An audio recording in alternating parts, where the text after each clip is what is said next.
कल्याणमध्ये मराठी विरुद्ध हिंदी वाद झाल्याचा दावा केला जातोय। कल्याण पश्चिमेतील डीमार्टमध्ये भाषेवरून वाद झाला असं प्रत्यक्षदर्शींचं म्हणणं आहे। कर्मचाऱ्यांना महिलेनं हिंदीमध्ये बोलण्याचा आग्रह केला असं प्रत्यक्षदर्शींनी म्हटलंय। कर्मचाऱ्यांना हिंदीमध्ये बोलण्यास नकार दिल्यानं महिलेनं गोंधळ घातला असा प्रत्यक्षदर्शींचा दावा आहे। महिलेनं मराठी भाषा आणि महाराष्ट्राविषयी अपशब्द वापरल्याचाही प्रत्यक्षदर्शींचा दावा आहे।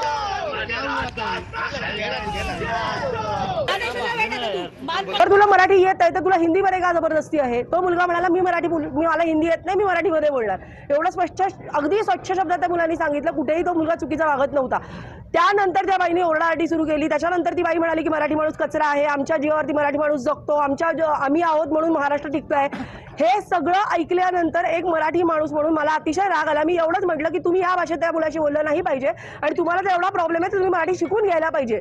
जर तुम्हाला फक्त हिंदी येते तर तो तुमचा प्रॉब्लेम आहे, आमचा प्रॉब्लेम नाही। आम्ही महाराष्ट्रात आहोत, आम्ही मराठीच बोलणार। त्यानंतर ती बाई कमीत कमी 2 वेळा माझ्या